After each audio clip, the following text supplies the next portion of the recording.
I'll formally welcome you all to the Breach, which is ISME's venture into podcasts. And today we have with us the very pioneers of our college who have started their own podcasts, named What the Hat, being one of them. And we'll be gaining from their knowledge, their experiences, and their life at DJ Sanghvi and everything, and covering every topics which we can. And so basically starting with the educational background, I would like to start with Hiloni. So we have Hiloni Punatar from DJSCE.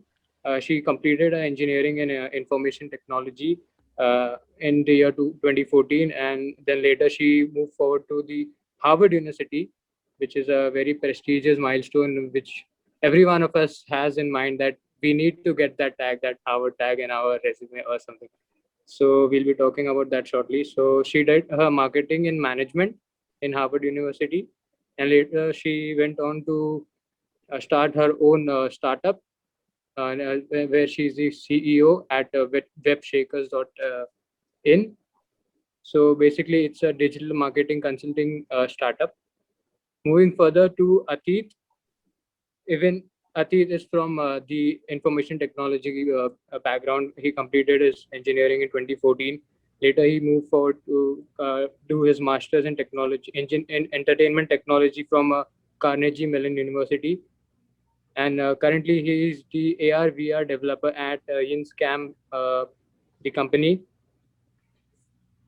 Going forward with Tapan, we have Tapan here. He's from the information technology department as well. He completed his engineering at 2014, the same year. I think the three of them are classmates. And he completed his master's in information management from Syracuse University. And currently, he is the senior associate at PwC, based out of UK. Yeah, so Ash, please go ahead. Yeah, so first we'll start with What the Hat podcast. I want to ask you guys about how did you guys come up with this idea? Did you guys always had this idea in your college? Like, did you always think about it like someday we want to do a podcast? And since we were in the lockdown and in the pandemic, you like everyone had a little bit of free time. So did you guys think like we should do it right now, or did you guys like was it a thought before, or did you guys think about it like a few years back? Atit, you Right. want to go? Yeah. Yeah, sure. So basically, I quit Facebook 5 years back now, right? And like Instagram 4 years, Snapchat, I wasn't really there on Snapchat. And after a while, I realized like I don't know a lot of things that are happening and people that I, was friends with, because social media is important. Like you get updates constantly, so. And what I wanted to do was maybe use this, and I started getting into like podcast big time, right? I started listening to podcasts, and that's what happens when you're in the US. You don't have, a lot to do, and I travel a lot. Like I used to travel for like 2 hours every day, so you can only listen to songs for so long, right? So I started getting into audiobooks, podcasts, and stuff. I was like, maybe we could do something like this, right? And then it was like 5 years. We all graduated, and it had been 5 years. People had done some great work, right? All of our friends had moved on to doing amazing things, working for big companies, big tech like Facebook, Google, starting their own company in India, in US, right? So Hiloni and we were like, maybe we could do something. We could record like a simple, episode and see how it goes. And we did a failed attempt at a podcast in 2018. We recorded like 2 episodes, and it was so difficult to hear our voices. We still haven't gotten used to it after, I don't know, like 30, 40 episodes. But yeah, so that was the idea. And then Tapan messaged me on Twitter, saying that, hey, we should do something, and the pandemic was just beginning. And I think Tapan can talk about it, but yeah, we were like, maybe let's I told him that, Hiloni and I did this couple of episodes, didn't work out. Maybe we could reboot it. And, when this time it stuck, right? And I think there were a lot of combination of things like pandemic, people were free, people said yes to coming on the show, right? Taking the time out. And yeah, I think we had more time on our hands also to do the whole production thing. So yeah, that's how it started. Like we basically, it was a selfish motive on my end where I wanted to know what people are doing, right, without getting into Facebook, Instagram, because that's not the whole story, right? This long form audio format is picking up, and I think that you can do a lot more with this format than like just on social media or like even YouTube for that matter. Also, to like add to that, basically three of us have always been these people who are into capturing time capsules of our lives, be it right from DJ, where we used to together create videos in DJ during our festivals, or like our class annual video or anything like that. So it's always been something that we three are fond of, and that's what kind of led us to even create this what they had. Initially, like he mentioned, it was a selfish motive, but as we started doing it, we realize that the kind of content we are creating actually can help a lot of students who are still deciding on their career. And that's where it kind of struck that, okay, let's put a little more format to it, and let's like give it a flow, and let's make it in a way that people can actually gain knowledge even by listening to our conversations with our friends. And that's how the whole promotion and the basic target audience understanding of what they had came into picture. Yep. And if you want to check out the videos we created in college, there is Life in DJ, I think, on YouTube, which is still on Atit's channel. Yeah. So interesting story. Like we had, I don't know if you guys know, but initially this was like 2011. I don't know, it's 10 years at this point, but yeah. We and YouTube was just picking up, right? And there were festivals at the time. It was like Pulse and Parichai and all, right? And they wanted to do something with the video format. The seniors, we were in the first year, first semester itself, right? And the seniors in third year, they wanted to do something with the video format, where post a video on YouTube, Facebook, instead of just creating like just artwork. So we created like a simple stop motion videos, which was like we three formed, like, and there were like few other people involved. And we started this small group called TFAI. And yeah, we were like, that's how we got together and started doing a lot of creative endeavors. And that's how we know each other also, that this team can pull off creative projects, right? Not everyone can, but so yeah, that's definitely how we all have that chemistry. And it began with the TFAI stuff. You can say, like Tapan said, you can just Google Pulse, Parichai, DJ Sanghvi, and you should I will definitely see Google some very crappy videos. Yeah. Low resolution videos.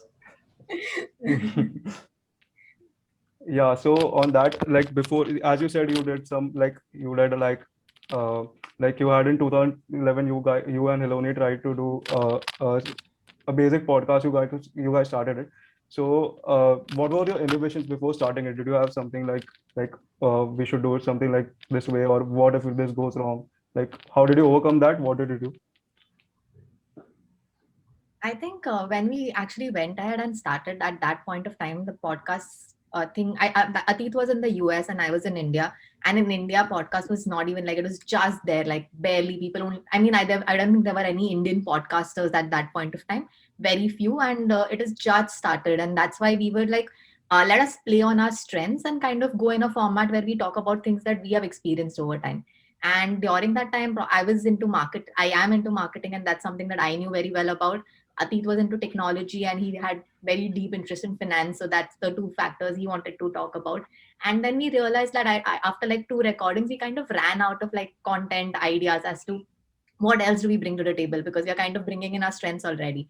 And that's the point where we, I think, realized that, okay, we probably need to grow more or develop some more understanding before we get into like this podcast format. And I think it also, like with time, it just, we didn't give it enough time, or we didn't give it enough conviction to do it. And when Tapan stepped in this time, and obviously like he mentioned couple of factors, that's when we kind of this worked out. And I think the interview format that we picked up, that really helped us bring in like different thoughts, different people, different ideas. So that overall, the whole combination set it right.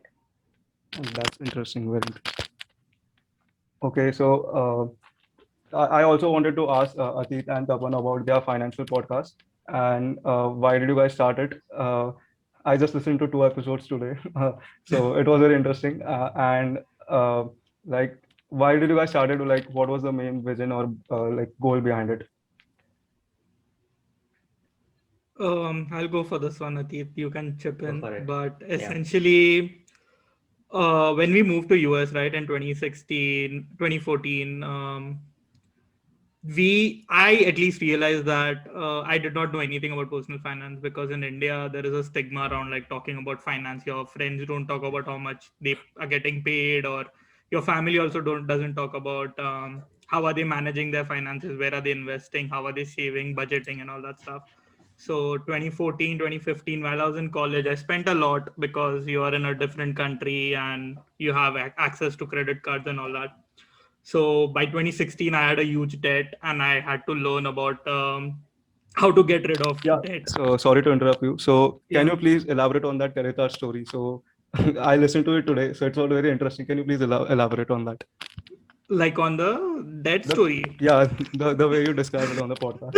That will be episode 50, I think. I still haven't talked about like how I accumulated, but essentially, I Give them the number. yeah, Yeah, it I was had $9,000, I think. yeah 10, close to 10,000, 9,000, something like that. I moved to, like, I traveled California for a month, rented a big apartment, bought a lot of furniture and stuff like that, and all of that was on my credit card, because in US you can just go in and they give you a high credit limit. So come 2016, I realized I need to pay that debt, obviously. And simultaneously, on the other side, Atit, the responsible one, like without my knowledge, he was saving, investing, being a pro, started to follow Warren Nope. Buffett, Charlie Munger. Lies. So that's how we started. Like in 2016, I started learning about finance, because I was in so much debt, because I had to save now. I had to learn how to invest and all that. So I got rid of that debt, and then I started saving. Then fast forward 3 years, 2019, 2020, when we were in the lockdown, we started what we had. And like when we started what we had after that, at it like was like we were talking about finance like randomly on Twitter, or like the on WhatsApp or something like that. And he was like, let's start like talking about finance, because he learned it on his own, I learned it on my own, and like it would be easier for a lot of people to listen from someone who have also like who are self-taught, they are hobbyist investors, and they can share knowledge, so most of the people might be able to connect.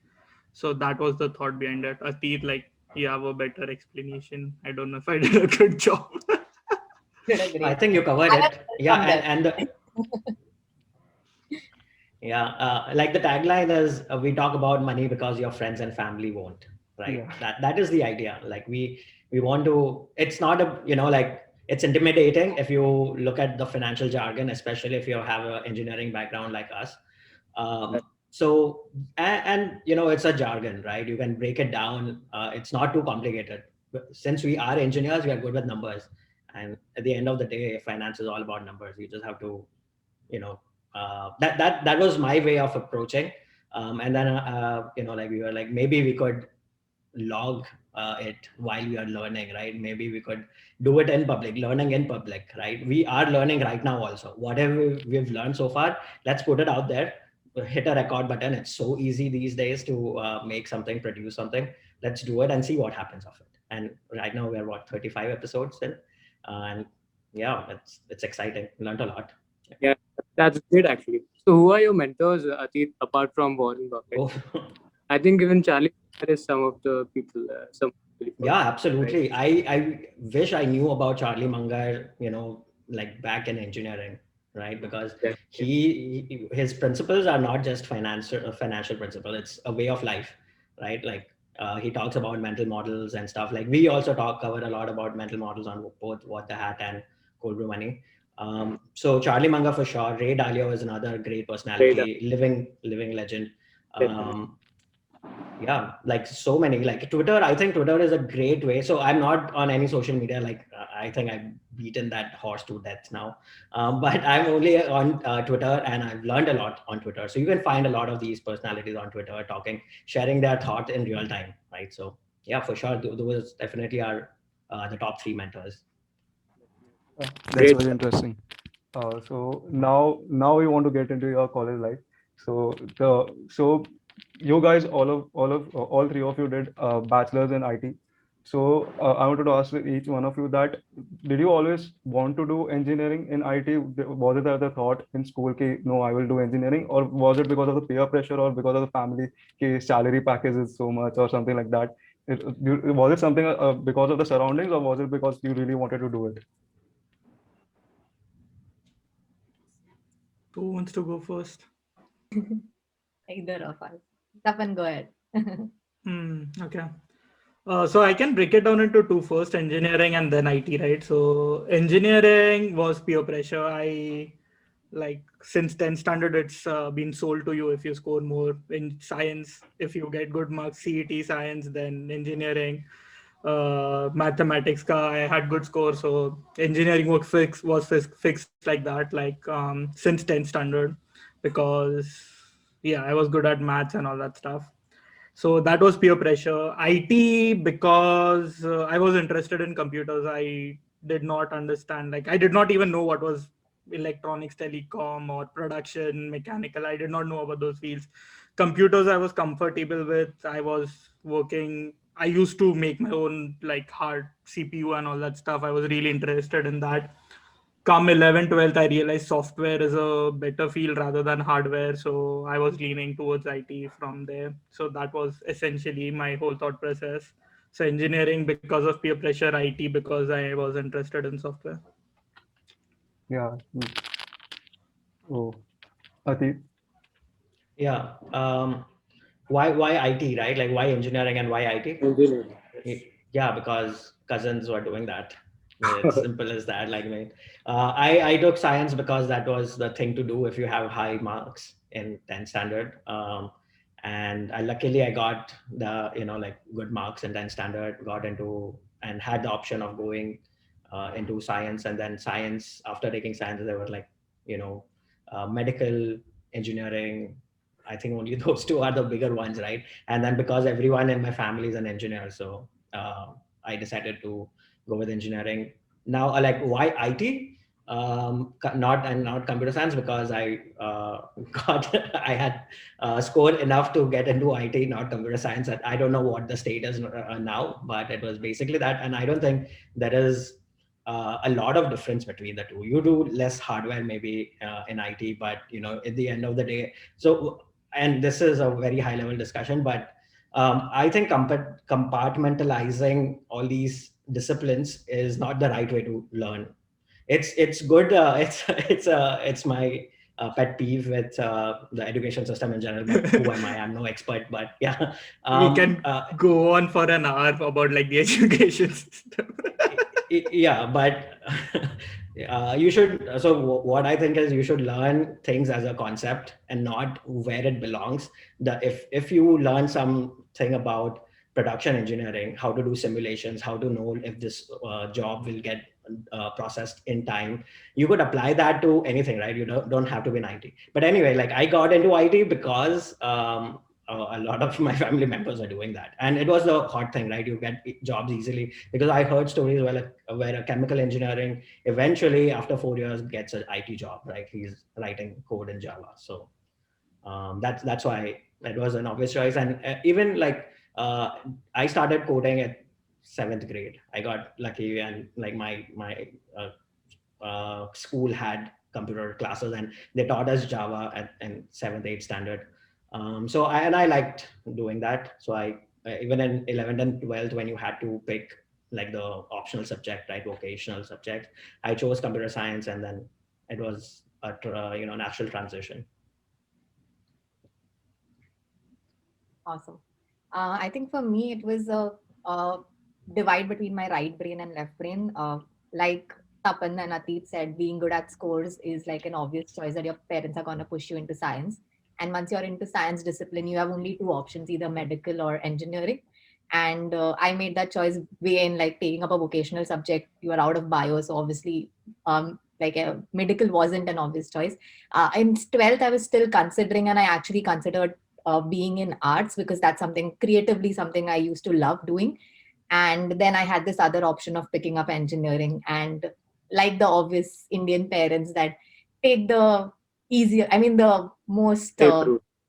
safe route, I would say. Yeah, and then do that creative thing as a passion. And that's kind of something which I pursued also while I was in engineering, and that's how it got me to engineering in the first place. And like Atit said, IT was a choice by scores. And there's this very cute story where Atit and I had met during our like you go for your submissions and your getting the admission process in DJ, and we were like right next to each other. We were almost the same score, and we are sitting there. We have both got an admission, and we are getting out of the room, and we are discussing, okay, I think both of us have the with the scores that we have an option of like some other college where we are getting computer science, and both of us are discussing, I think, well, probably we'll take that. And then it's like turn around first day of DJ, and both of us are in the same class sitting there. So yeah, I think it was probably meant to be, and a good choice that both of us made. It's interesting how many people you meet during the admission process. Yeah. Yeah. That you made the choice of going ahead with engineering. So basically, moving forward in the same context, what would be your comprehensive takeaway from all the 4 years that you went through of engineering? I think learning happens outside classes is what I took away. Um, but at the same time, what the mistake that I made, you should focus on your curriculum also. It's not just extracurricular. I don't know, like this is a very, I'm borrowing from some guest, I think, who we had on the podcast. I was an outstanding student. I was always outside the class. I was on the defaulters list. Um, and if I had to go back and do one thing right, I would focus on the curriculum also. That doesn't necessarily mean attending classes. It means learning the subject, right? Learning what you're there for, because that matters. It matters. Like your acads matters in the long run. But at the same time, don't shun away from participating in Right. all the extracurriculars. And I think I would agree with Atit as well. Like learning outside the class was much more interesting, and a lot more could be explored. And I know firsthand so many people who during engineering have not just, I mean, explored engineering discipline, but multiple other things that they were passionate about and come out knowing, okay, these are few other things that we love and like as well. So I think that's one freedom that engineering gives you if you kind of choose it, is to try different things and be part of different activities, be it marketing or creativity. And I think, yeah, like Atit very rightly said, focusing on learning and learning things that you really wish to do, because once you go out in the real world and working, it's very difficult to go back to the basics and grassroots that you could have acquired while you were in college. So, and I think one thing that I personally loved and what I did is take up internships and learn outside, realize what kind of work opportunities do you get if there is some different field that you're choosing or in the engineering discipline that you want to be in. That kind of gives you a very realistic understanding of what your life's going to look like ahead. I'll break my answers into 2 points. One being the pros and like what I learned and what I did not, what I regret not doing. What I learned, as Atit said, like currently, at least in my job, whatever I'm using, whatever skills I'm using, whatever I've learned, that is outside of class. I'm not using anything that I learned during the class. But now I'm like away from IT, so I just use basic knowledge of IT. I don't do anything with IT. So maybe that's my perspective. So like whatever I did for Pulse, Parachay, Zest Solutions, whatever I learned during that, I am using that right now, like those leadership skills, communication skills, how to write emails, stuff like that. What I regret not doing is taking more risk. I felt I wasted my time just watching shows like most engineers. I finished all the shows that were there on the planet at that time. I don't remember now at this point after 10 years, like what were those shows. I don't use them. But like if I had taken more internships or more initiatives, started my own thing at this point, like you guys started a podcast, maybe that, and I had started a YouTube channel or something like that. Taking those risks, putting yourself out there, you learn a lot from that. So that will be the second side. Yeah. That's Yeah, that's very interesting. So, like, Yeah. as you guys said that you guys have been part of extracurricular activities in college. So, being part of those extracurricular activities, like any of those skills that you used back then are helpful right now where you are in your life. So, can you please like talk about that? I'll go. I have an answer right now. I was working for Pulse Creatives. I learned Photoshop during, like, I was doing digital, right? And I still use Photoshop. I use it for, like, right now I'm designing a website. Like right now I have WordPress open. I'm designing a website and I'm using Photoshop right now. Yeah. So Photoshop I learned. I'm still using.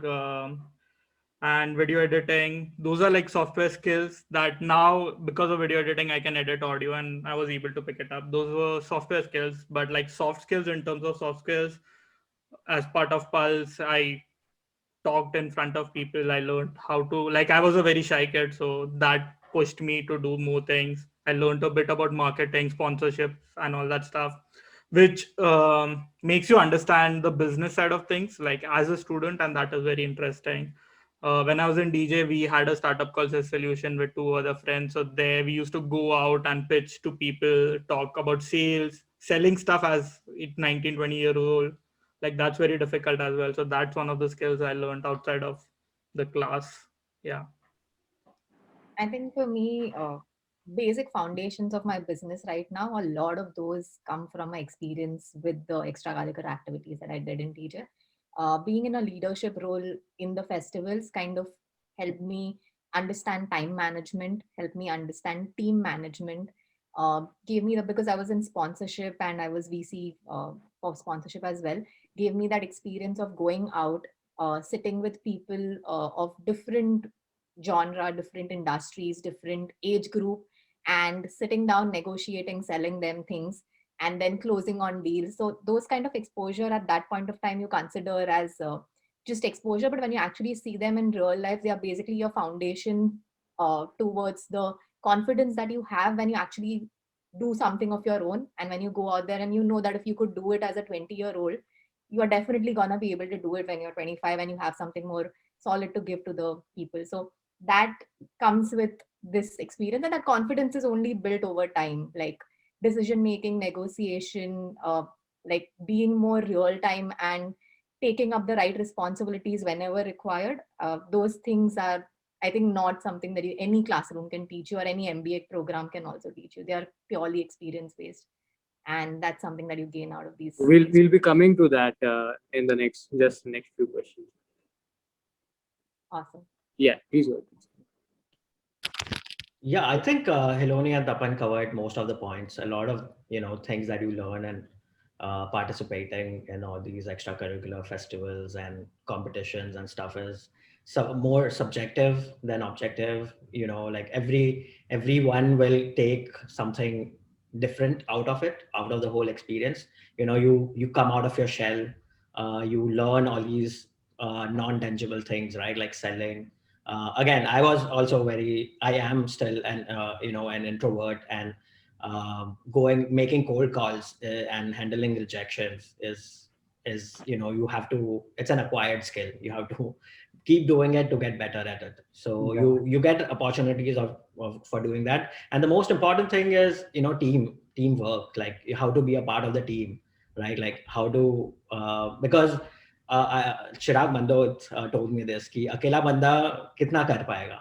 A team will always win over an individual contributor, right? So, and you need to be a part of that team and work well. And that has helped me from during my masters also, and what I'm doing professionally also, like that, becoming a part of the team, either leading or making some projects together, doesn't matter. But, like if you're writing a paper exam, you're just you, right? In that moment, in that 3 hours. But when you're creating something, you're organizing a festival, it's a whole team that has to work together as one organism, right? So yeah, I think that definitely what I took out of it. A complementary question to this would be, even in this age and time, like everything in the internet age is one click away to, like, if anything you wish to know, it's just one click away. And In this during this time, do you think that going for an MBA or MS is a requirement? Yeah, that's a tough question to answer. It comes down to very individual preferences, and everyone has a different, experience with it. So, is it required to do what, right? Like, what do you want to do? Do you want to start a business? Then probably not, because you could learn a lot just starting a business. Do you want to explore a different country? It might be a good way and the thing is, like, you could go out. Like, I'll speak to my personal experience. That is what I can talk best to. You when you are doing a master's in a different country, you are between a lot of different, you're inside the whole culture, right? You're talking to people who actually are different from you. They look different, they have different cultural background, they have professionally different background, right? That is very different from if you're taking a vacation, right? To explore a different country, like you're in a bubble. When you're taking a vacation, you don't have enough time to explore. So I think that definitely is a great way to do, great excuse to explore different cultures.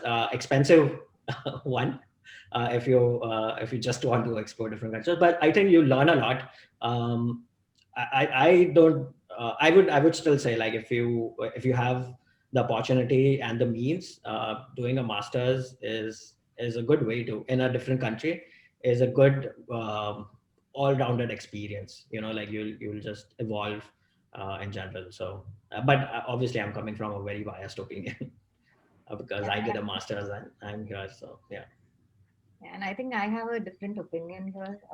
Again, like if you want to do entrepreneurship, coming from personal experience, you don't really need a degree to kind of justify what you want to do. It's more about your work, about your portfolio, about the kind of team that you're building. And obviously, if it's a startup of yours, uh, it boils down to a lot more about your leadership quality and your vision and what you want to do. So I panned out very differently from what probably I learned in IT engineering.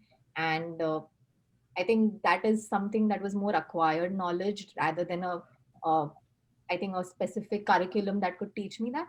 And I think in the kind of pace that we are in right now, where technology is evolving so quickly, for me specifically, social media platforms are evolving like almost monthly. So even like a probably a course or a master's wouldn't have done enough justice in an application scenario. But yeah, like Atit rightly said, moving to a different country or moving away from your comfort zone, that kind of teaches you a lot, lets you grow up, and makes you realize like importance of basic things like personal finance, or taking care of yourself, or like learning very basic skill sets like cooking, and basically being as independent as you can, which generally is not the case when you are in your shell in your home country. So that's another thing that can be explored, and the only way to kind of do that is pick up some kind of a degree. And I think if anybody who is looking at going in a corporate route or something more specific in India ecosystem, then I would say probably MBA is something that would be a good option for them. So it's again to each its own. I think, yeah, Sunny's question was answered. I think Arsh's question, like how did we cope with third year GRE, GMAT, and all those questions, right? I'll go from my experience. I just went with the flow. All my friends were doing GRE. I gave GRE. All my friends were going to US. I went to US. Now looking, I don't know if, I mean, it was a good decision. It turned out good There's a for me. pattern here. Yeah, exactly. So but after, like, now when I reflect back on it, I should have done more research. So if you're in third year, if you think you want to apply for GRE, GMAT, talk to people who have done that, and you guys are doing it right now, so that's a good thing. But like, connect to them on LinkedIn. Feel free to just message them. A lot of people will reply back to you. And before you do either of those, just do your own research, because that's the only way you'll find out if you want to do that thing or not. And again, going back to the previous answer, take risk. If you are like, if you think your future lies in marketing, then go find a job, do an internship in marketing. Like, I can't stress enough how much time do we have in engineering. Like, if I have that much time right now, I'll be doing so many things. I just, like, what's that saying, youth is wasted on the young, right? So just do, like, you guys have so much time, just do it. Like, do all of it, like do marketing, sales, front end, whatever you think is interesting to you, just do that and then spend time, and then you'll figure out that if you're interested in that or not. And then based on that, you can select your GRE or GMAT stuff. Yeah, so this reminds me of in one of your podcasts, I don't know the guest, but he said about process of elimination. So I could really relate to that when you said that tried all different things you want to try out and then find out what you want to do. Yeah, Prerak said that, right, Hiloni? Yeah. So basically, how would you suggest someone going up for an MBA or for an MS, like to prepare, and how to go about filtering which course you need to prepare for? Like you guys are from very different backgrounds. This question is especially for Hiloni. I think many would be uh, quite eager to know about how you got into Harvard and like how you prepared for the exams, how you prepared for your essays and everything. And also, did you apply for any scholarships? So to break your bubble out here, basically I did extension school in Harvard and not the pure play Harvard program. So for extension school, it was fairly simple because I knew I didn't want to do the entire 2 years and spend that kind of time and money investment, because I knew I eventually want to start my own thing. And for that, I wanted to understand the primary subject that I really wanted to know, and that was marketing management. And so I did extension school where I took up like 2 courses purely in marketing and on campus itself. And I think for me, the preparation was fairly simpler because I had a in-house Harvard exam that I had to give and couple of like language tests that you have to give apart from writing an essay as to why do I want to be part of this program. It wasn't as hectic as how a general MBA enrollment would be. But I did have the similar professors who teach in Harvard Business School take up this course as well. And I had like peers also who are from Harvard Business School taking up those credit courses. So the kind of overall environment and learning was absolutely brilliant. And at that point of time, I did this in 2015, where digital marketing was still booming in India. And it was already at its peak in the US. Like everybody had gone digital, from somebody as small as like a laundry shop to your coffee shop. And that's something that amazed me at that point of time as to how easy things were out there, and how can that be brought to an Indian ecosystem where it was only the top brands which were still pursuing and using the power of digital. Yeah, I think you elaborated this about this on your final episode of your podcast. Yeah. So now, since we are done with foreign universities, so I wanted to ask you about the like since your journey till now, from engineering till now where you are right now, what is the major takeaway or the one pivotal moment which you think like if that didn't happen, you wouldn't be here?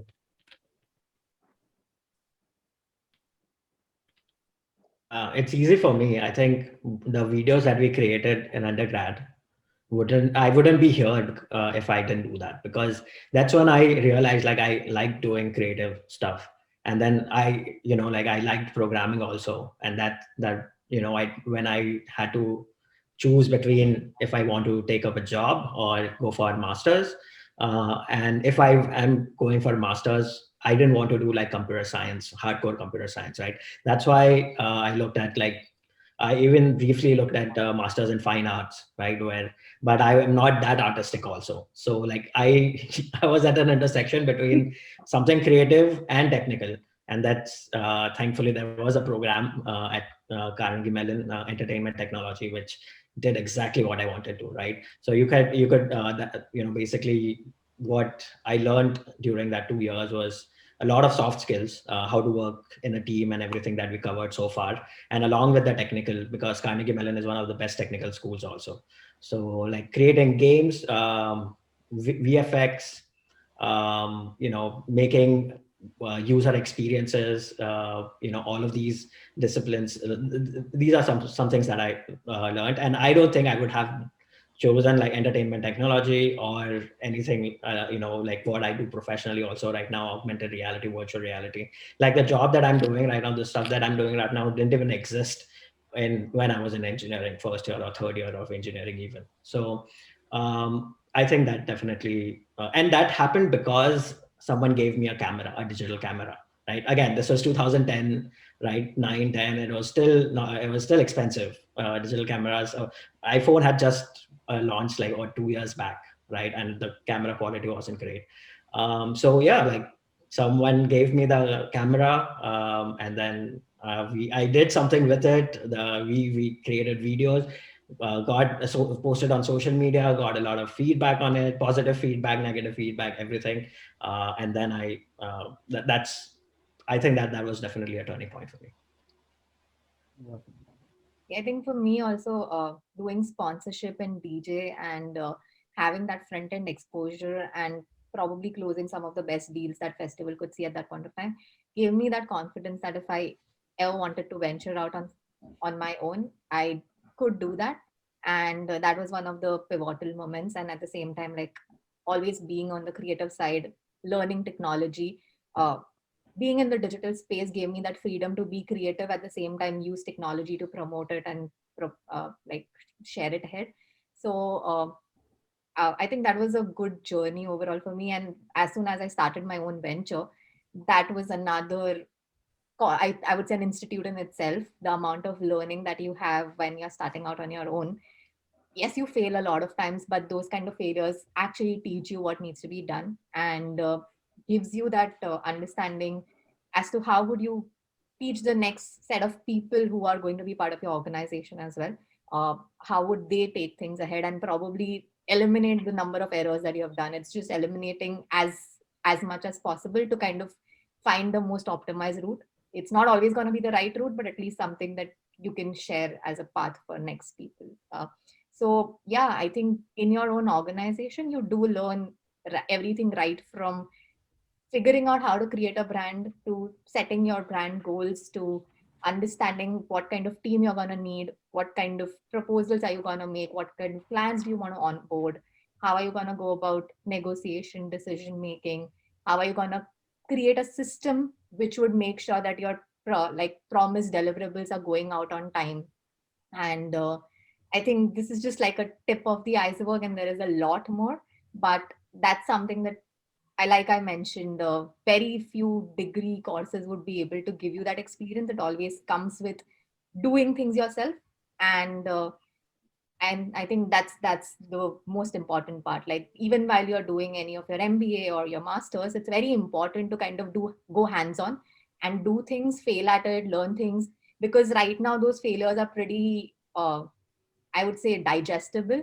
I think not getting a sponsor in college was still okay, but right now when I know that I have a team whose salary is coming in every month, I have to make sure that there is X amount of revenue that I'm making, so I can't lose a client. So now I don't have that chance to gamble, but back then I did. So it's very easy to learn in that situation than now. Yeah. I'll cheat and say I had 3 points. Two were like college, joining DJ Sanghvi and joining Syracuse. Not joining Syracuse, but going for masters. And the third being 2019 when I had to leave US.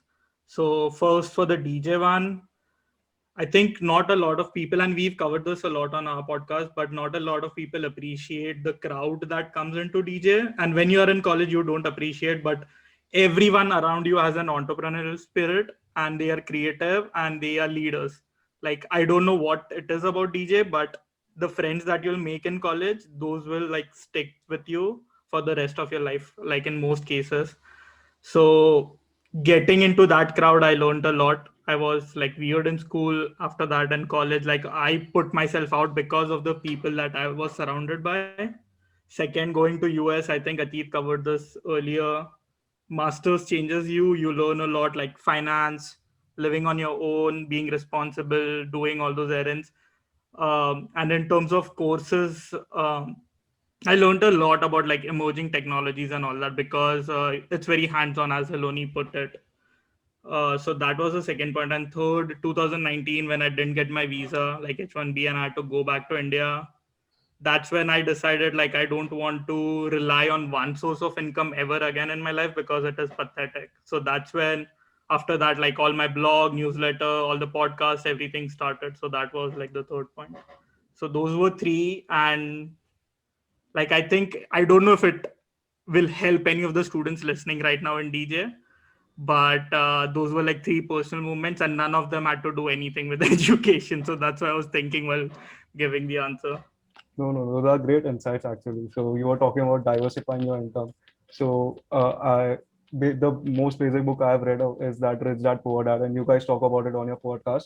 So yeah, so it basically talks about that, and I feel after reading that book, my whole mindset has changed in relation to money. Before I didn't care about it because I was in college. I used to just spend it around, but now the whole mindset has changed now. So yeah, it does make sense. Yeah, I mean, you guys started early, so that's good for you. You have compounding on your No, side. I was forced into it to reading that book. My friends forced me. Yeah, exactly. Like You get exposed to, good people around. yeah. Yeah.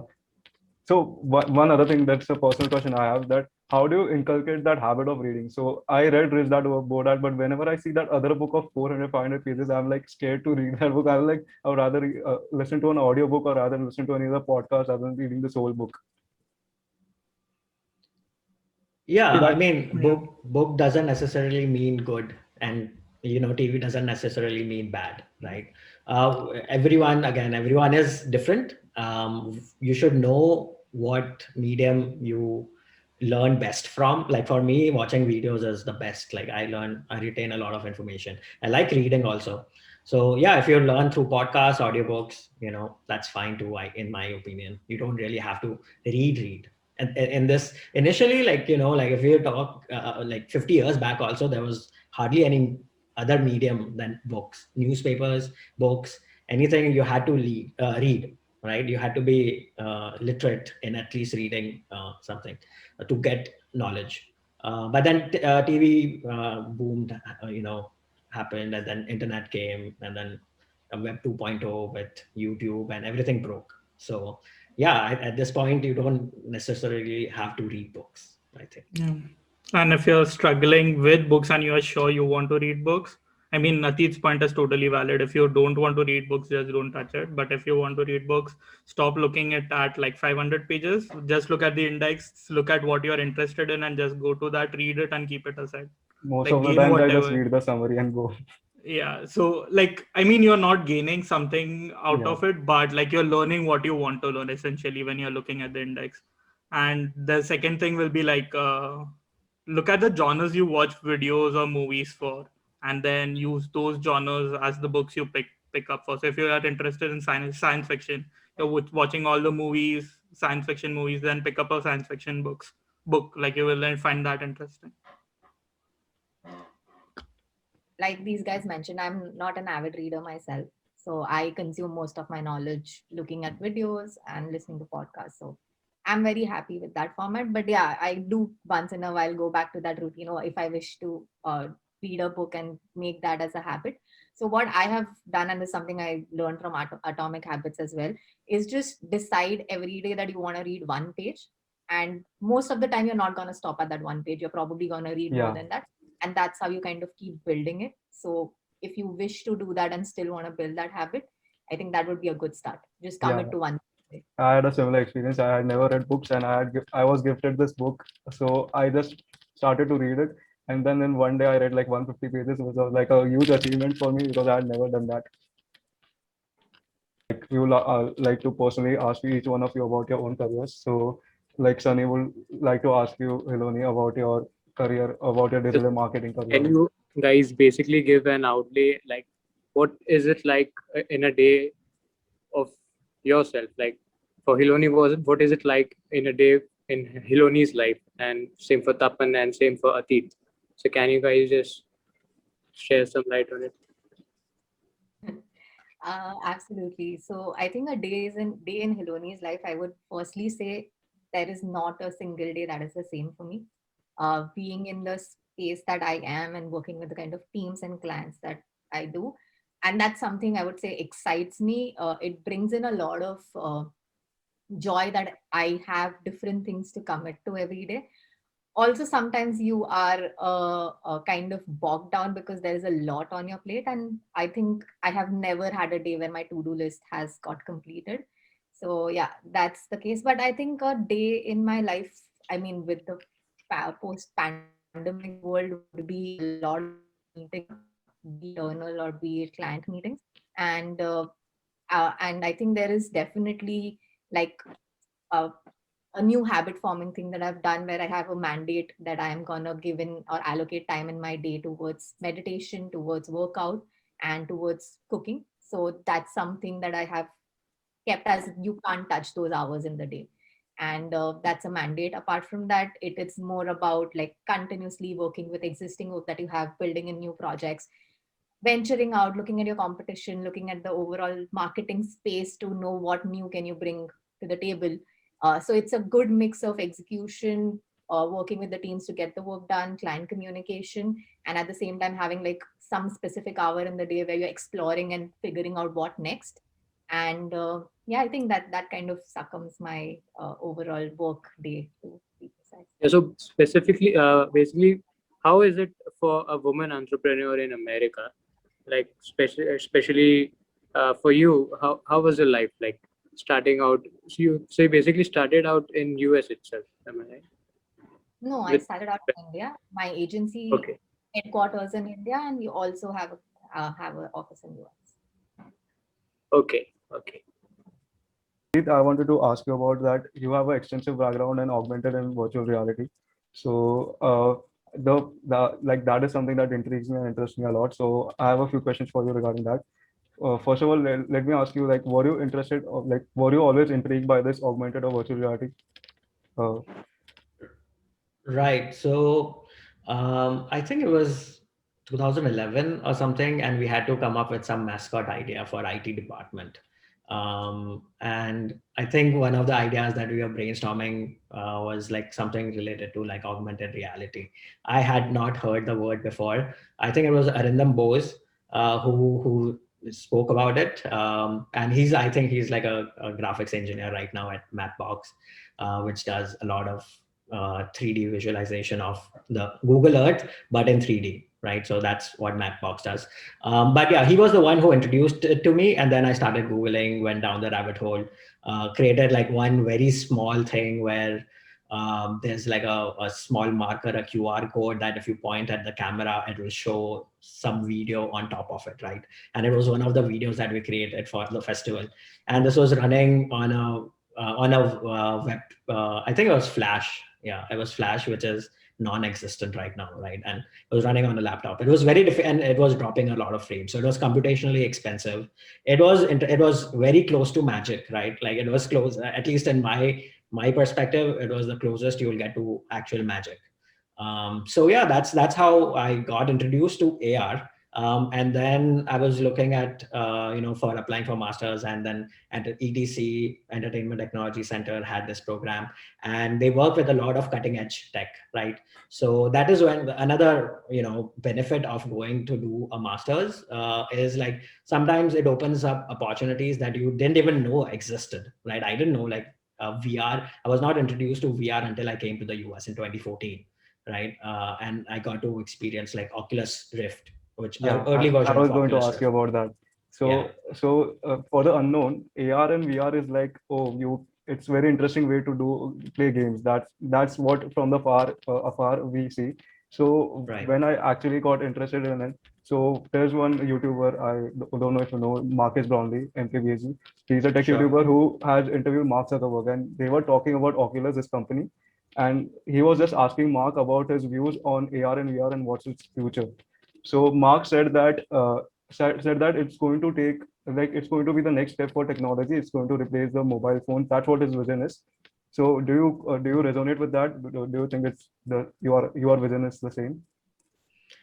Yeah, again, coming from a biased opinion, yes. VR has been killed, I don't know, 4 or 5 times, right? 1990s, there was a huge VR, like it's going to be the next computing platform. Nothing happened. 2000, again, it became a huge thing. Nothing happened. 2014 and 13, 14 is when Oculus also came. And it's still there. They are selling units. Oculus, the latest model, is selling more than the previous model, right? So it is heading in the right direction. Now, mass adoption, I don't know. It's difficult for VR, but AR VR is definitely like the next version. Would you think it would replace mobile phones itself? So Mark was I talking think about. how long are you going to tap on a metal brick, right? You're basically what you're doing is you're tapping on a metal brick for all day long, right? You're scrolling, you're caressing the brick in your hand. It is more intuitive if you like AR VR basically. So for people who don't know AR VR, right, like Snapchat, right, is the very basic form of AR where you are overlaying digital things, right, virtual 3D objects in your real on your face for in Snapchat's case. But you can do a lot of things, not just on face, but in your living room. You could have like a whole virtual desk and virtual shelf and all the documents in virtual, like you have folders right now on your computer, right? Imagine you don't have a computer, you don't need a computer, but you can look around your living room and you'll have all the files laid out.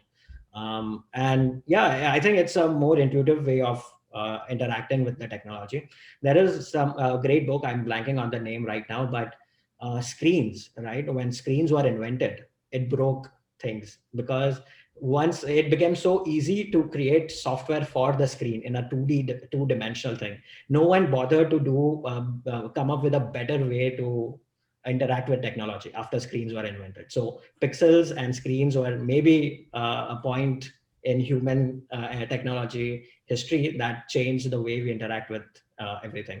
So if no one invented screens or monitors, then we might have, instead of phone, we might have something that we like holograms or something that we would be, instead of Zoom, we would be sitting in the living room. Yeah. So now we have to overcome that barrier where it is possible to actually move away from screen because it is so easy to do things in front of a 2D screen, a monitor and stuff. So yeah, I think it's a more intuitive way because I have been playing around with AR stuff, and I feel designing any 3D stuff, right? So all the ads that you see, right, the car ad that you see, right, it's a model of a 3D car. Even like all the Avengers and any superhero movies have VFX, right? That VFX is done on in a 3D software on a 2D screen, right? So you have to use a mouse, move around the mouse to look at the Iron Man costume from different angles. Now imagine like you are, interacting with that. You would design the whole Iron Man suit, but in 3D space. You don't move your mouse around on a table, but you actually move You around the actually suit. move yourself, right? You move yourself, right? It is much more intuitive way to interact with it. So yeah, I think and we've been designing some 3D models in AR now instead of in Maya or anything else, and I think the designers like it. It is still a long ways. I don't think it'll be mass adopted like next year or 2 years from now, but it's getting there. So I after your, think Atit, sorry. adoption of VR is going to be definitely in e-commerce and experiential marketing. That's going to be the next quick adoption that's there. And I think with the pandemic as well, people have realized that it's so important to have that opportunity to kind of have the entire in-store experience online. And that's what AR is gonna bring in. So that's probably in the next 5 years is going to be purely like, I think AR is gonna immediately focus on revenue model, and that's gonna be with the help of like adopting it with e-commerce. Atit, I have never asked you, but like you're leaning more towards AR consumption than VR, like mass consumption. Yeah, that's a that's a good question. Like a lot of people still don't know the difference between AR VR. VR is when you're completely immersed inside the virtual world, like the Matrix, right? When they put the guy in Matrix, he's completely oblivious to the actual world. He's completely immersed in the virtual world, right? So AR is the mixture of the two. You can see the actual physical sofa that is in your living room, and also see a virtual hologram of that suit, that Iron Man suit, right? So I think it has much more applications than compared to VR because the medium is limiting. It works better for certain things. AR works better for certain things. So I am, if I had to pick the favorite child, I'll go with AR Also, for I think much VR more. has the limitation of like the hardware, right? And like most of the time in a lot of countries, it's not gonna be extremely affordable every time to have that hardware or the upgrade in the hardware. So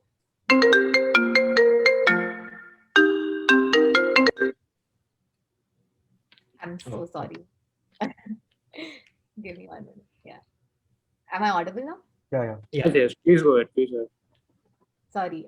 Yes, I was saying that basically VR has the limitation of hardware versus what AR doesn't. AR is still something that can be simulated on your phone or whatever hardware that you currently use. And that's where I think, is that so that Atit, you believe it's going to be easier to have a mass implementation compared to what VR has? Yeah, I think it's definitely easier because you already have been using that thing and you already have it, right? When ARKit was launched in 2017, I think we are getting into very technical stuff now, but I don't know if the audience is engineering, they might like it. But yeah, ARKit, when they launched, they converted all the iPhones into an AR capable device, right? Overnight. So that is, yeah, that is why I think it's like VR, you have to actually go buy Oculus Rift. You have to spend that extra $200, $300. Like, why would I buy a VR headset for $300 when I can buy a PlayStation, Xbox, right? That gives me so much more uh, entertainment value compared to like a VR. So yeah, it's in early adopters. VR is in early adopters, and Hiloni rightly mentioned AR is a smoother transition.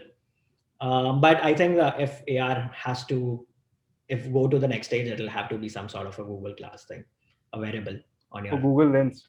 Yeah. Yeah, Google Lens and Google Glasses. I think it was launched in 2010 or something, Yeah. right? I think Apple, when they come out with their glasses, AR glasses, I think that's it. That's when historians will look back and say, oh, okay, yeah, this was when microchips or transistors moved, Gordon Moore invented transistors and invented Moore's law. You could see it was a hockey stick effect, right? The world went broke at the time, right? There was a huge, I don't know if you've seen Space Odyssey to 2001, but there are monoliths that appear whenever there is a huge transition in uh, human evolution. When we first invented tools, a monolith appeared in that 2001 Space Odyssey, and I think a similar monolith appeared when Gordon Moore invented transistors. And I think when Apple comes out with the AR glasses is when, again, this is pure speculation. There are rumors that they've been developing it, and I think it has a huge potential for a lot of things. Like you could do surgeries, medical, architecture, entertainment, so many industries. Yeah, it's very interesting. Like the most interesting aspect of AR and VR, I feel, is I get intrigued by the educational aspect of it. Like the amount of learning that can be increased if you have virtual learning. Like it would immerse the student into something else. So yeah. Yeah, I remember like hydrogen atom or water molecule. If you had to imagine, it's so difficult. But if you will actually see it again, because I learned through visualization, I resonate with better. But yeah, you're right. Education is definitely an industry that will be disrupted. Very interesting. So now, Sunny, will you? Yeah, sorry. Yeah, so moving on to, I think, consultancy. So, Tapan, first of all, very congratulations on being made a senior associate at PwC. And I think there might be many individuals at our college that may be looking for a prospective job at being a consultant. So, what are your tips and tricks and I think guidance for them? Okay, wow, that was a very broad question. Also, And also, I would like to add what was the transition like from being a bachelor's in IT to being where you are now as a senior associate in PwC. So what was the transition like? Yeah, so how yeah, IT engineer had helped you yeah, get so that's to it? where I was going to start my answer. So when I was doing my IT engineering, I realized I don't want to be an IT engineer because I did not want to be a developer, which is like when you're in IT, most people tell you that developer is the role that you will get most of the cases. I love technology, but I did not like developing technology. So I wanted to move away from programming, and that's why I did my master's in information systems management. There I learned about risk management and IT audit. There was a class about that, database management systems, and it was kind of an extension of some of the classes that we learn in information technology, like in DJ. But it was a lot more like data visualization, data science, and things like that, which I found interesting. And out of all those courses, I was leaning towards more of like technology management and technology risk sector. So that's why I did not want to work as a developer, as I said. So that's why I decided that I need to find a role in being an analyst or consultant where I can be close to technology, but not develop technology. So that was my whole thought process behind doing it. Also, you're somewhat interested in finance, maybe? Finance, I so I had been bitten by the finance bug in 2015 when I watched what's the movie, Atit? I don't know if you guys watched it, the 2008 financial crisis The Big documentary, which one? Short. Yeah, the big shot, big. No, not Big Shot. Big Shot is the new movie, right? Like Michael Lewis, not that. The Okay. actual 2008 documentary which won the Oscar. I forgot the name. So I'd watched that movie in 2015, and I had started researching on Enron and like what happened in Enron, and I watched that movie. So that got me interested in the financial services sector, and when there was placement happening in Syracuse University, PwC came and they had a position in financial services risk audit, which was like the role that I wanted to do. So I applied. But to be honest, I applied to all the companies because you are you are in US and you need a job as soon as possible. So like just being honest, I applied to all the companies. Now to answer Sunny's question, I am like I won't consider myself a consultant. I am an auditor. There are two different things within a big four firm. So there is consulting and there is assurance. There are two different legs. Assurance, in audit, you are just going in a company, understanding their IT controls environment. How are they mitigating financial risk, right? How can they make sure that someone is not going in, like a thief does not randomly go in and make changes to the financial statement and put $1 billion in his account, right? How do you check for that access and all that stuff? So that's what auditors do. They just go in and test the environment. Consultants do go into a client site and they implement technology. So consultant will tell that in order that Ati does not go in, do this. That's what a consultant does.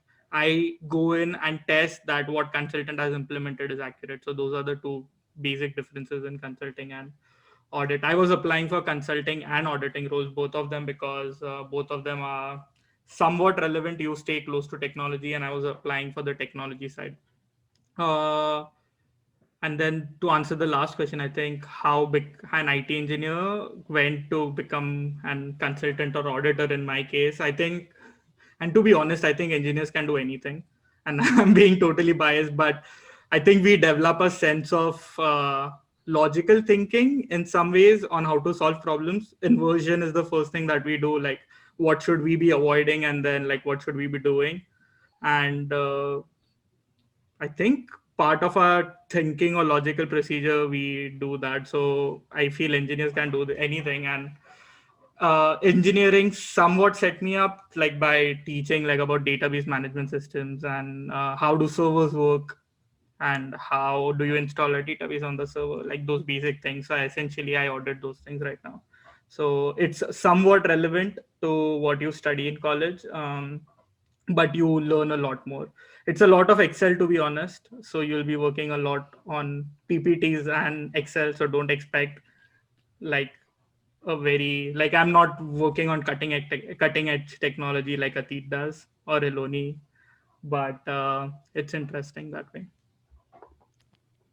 Yeah, so that's very interesting. So now we are almost to the end of our podcast, sadly. But the last segment, we will like to ask you some questions in relation to this or that. So basically, you have to select any of the two. So the one question I would like to ask each one of you is 50 lakhs today or 10 lakhs for 5 years? The That's finance. a that's an easy answer. Money today is always worth more than money tomorrow. Unless I'm getting some interest on that 10 Correct. lakhs every year, I would take 50 lakhs today. Exactly. Yeah. Okay. Yes, and continue. Yeah. So this would be a fun question. A dollar pizza in New York or vada pav in Mumbai? That's a tough one. Yeah, I'm leaning towards the pizza in Mumbai, in New York.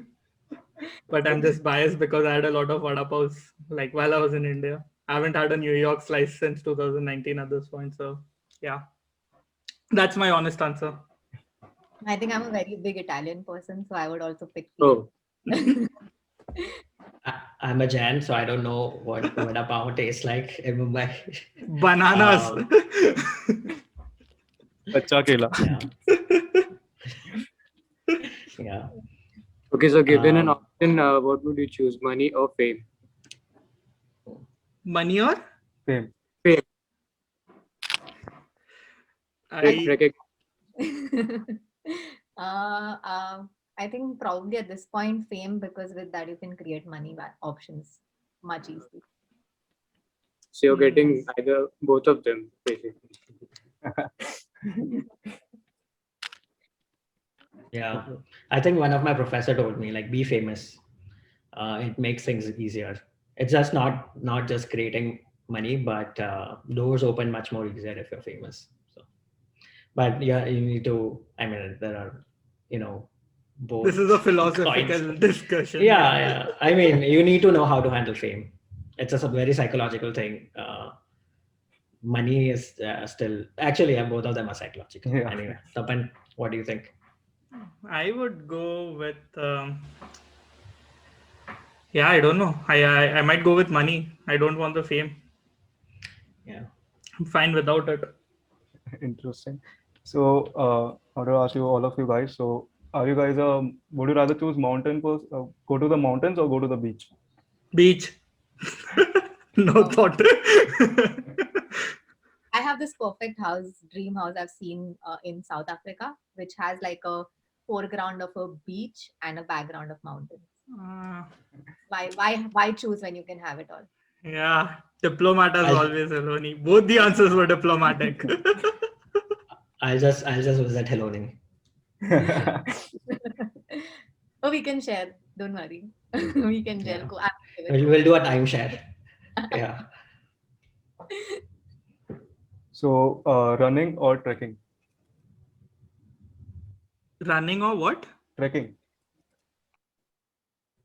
Trekking for me. I personally like that feeling of reaching a summit, and then always the view is extremely delightful. So I would always pick trekking over running. Yeah, trekking for me also. Yeah, trekking for me as well. Can't run. Okay, so the last question is, if you could choose any other profession from the any other profession other than you are in right now, which one would it be? I had spoken about this on my podcast as well. I want to be an artist. So if I didn't invest so much time in what I'm doing currently, I think that would be my alternate career, which I may make it as my future career. Okay, so Atit and Tapan. I just pinged Atit like 2 hours back. So we are building a website for cold brew money, and like whenever I'm designing website or when it comes to branding, I'm super passionate about it, and I spend crazy amounts of time like doing that. So if I had to choose an alternate career, it might be something related to branding, web designing, marketing, like digital. I don't know what's the word for that, but essentially doing yeah, so essentially doing that. For me, I think it'll be like a astrophysicist or something along the lines of space astronomy, because that is the final frontier, right? That's where like it puts everything in perspective, right? And I have a ritual where on my birthday I have like 5 videos that I watch, and one of the video is the pale blue dot by Carl Sagan. So that amazing. If you don't know about it, just Google pale blue dot. It's beautiful. So yeah, I think it puts everything in perspective, and that's why I'm a sucker for Neil deGrasse Tyson. Also, like whatever he says, he's such a great educator. Yeah. So Okay. So sadly, this is the end of the podcast, guys. I wish I could have like interview each one of you individually, so I could get more insights into your careers, and it was very interesting. Thank you so much for spending your time with us, and that's it, guys. Thank you so much, Thank you. Tapan, Hiloni. Thanks for joining us. Hopefully you enjoyed. Having us. Yeah. Thank you for having us. It was fun. Yep. Thank Thank you. Bye guys. you.